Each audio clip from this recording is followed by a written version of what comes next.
इंसानियत की कहानी। अमित और रिया की शादी को 3 साल हो चुके थे। उनके घर में अमित, रिया और अमित की माँ ही थी। अमित की माँ थोड़े पुराने ख्यालों की थी, लेकिन उन्होंने कभी भी रिया को रहन सहन पर कोई सवाल नहीं उठाया। अमित और रिया की शादी रिश्तेदारों ने ही करवाई थी, इसलिए उन्हें एक दूसरे की जिंदगी के बारे में ज़्यादा कुछ पता नहीं था। उनके सपने एक दूसरे से कुछ कुछ मेल खाते थे और आज जो वो अपने सपनों को घर बनवा रहे हैं, घर पर काम करने वाले सारे आदमी बहुत खुशी खुशी घर बनाने का काम कर रहे हैं। कारण बस एक था, उनके साथ अमित का व्यवहार। अमित उनके साथ बिल्कुल घर के सदस्य जैसा व्यवहार करता था। उनके साथ चाय पीने बैठ जाता, कभी उनके लिए पानी ले जाता और कभी गुजरे हुए जमाने की बातें करने लगता। रिया को अमित की यह आदत बिल्कुल भी पसंद ना थी। उसे वो लोग अपने स्टैंडर्ड से नीचे के लगते। उसने अमित को कई दफ़ा रोकने की कोशिश भी की, लेकिन वो तो ऐसा ही था, वो अपनी नहीं बदल सकता था। काम चल रहा था कि अचानक एक दिन एक मजदूर के सिर पर एक ईंट गिर गई।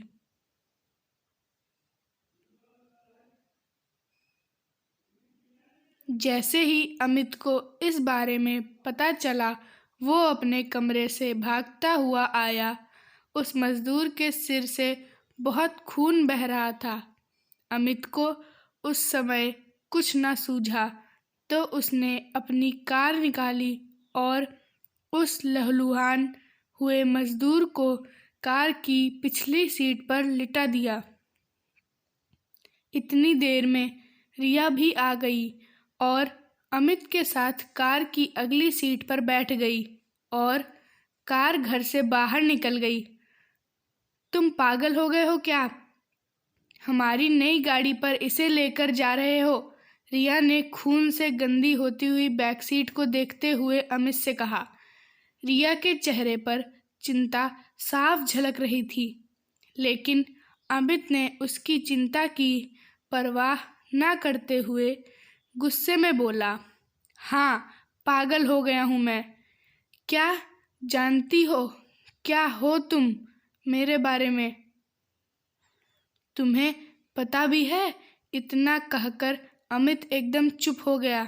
रिया कुछ सुनना चाहती थी, जो अमित ने कहा ही नहीं था। कुछ देर कार में सन्नाटा था।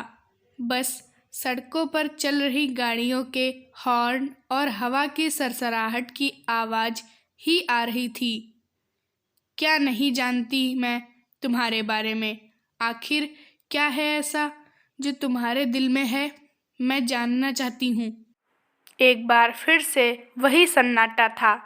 तभी अमित ने धीमी सी आवाज़ में बोलना शुरू किया। बचपन में मैं बहुत ही नटखट और शैतान हुआ करता था।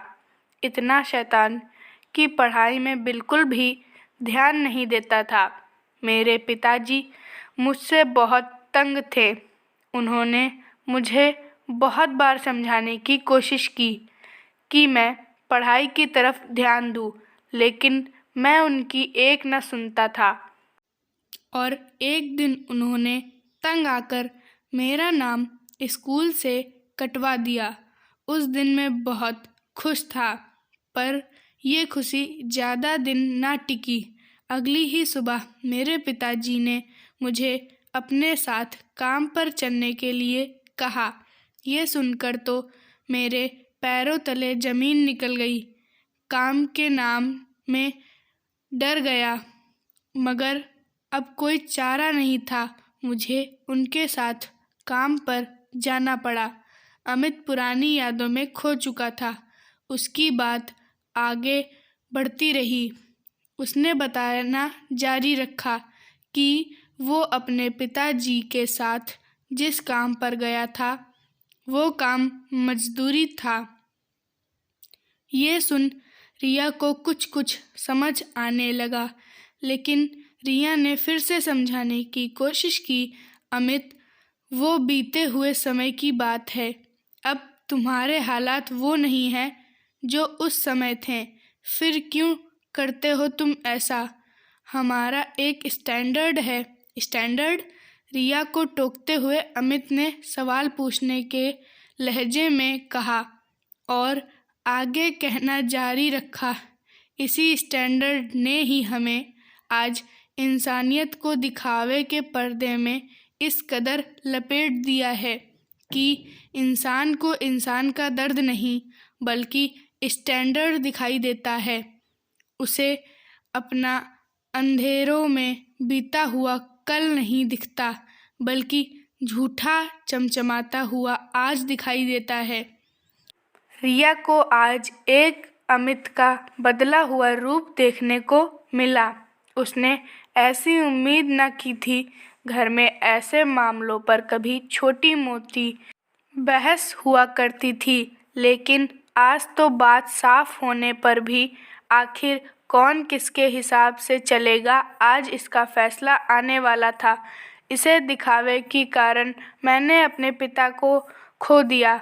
उस दिन, जिस दिन मैं पहली बार काम पर गया था, ठीक इसी तरह उनके सिर पर भी चोट लगी थी और तुम जैसे ही कोई उस घर को बनवा रहा था।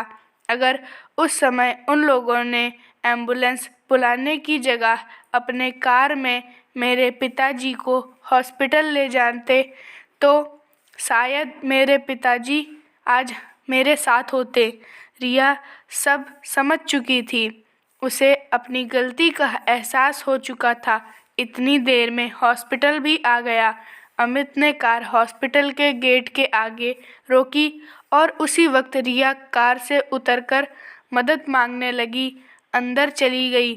कहानी यही ख़त्म नहीं होती।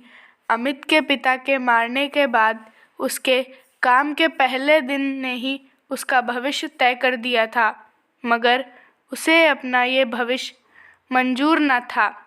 उसने घर की जिम्मेदारी संभालने के लिए उसने काम तो किया, लेकिन अपनी पढ़ाई भी जारी रखी और खुद को एक अच्छे मुकाम पर ले आया। इसीलिए वो इंसानियत का मतलब जानता था और इंसानों की कदर करता था, ना कि पैसों की।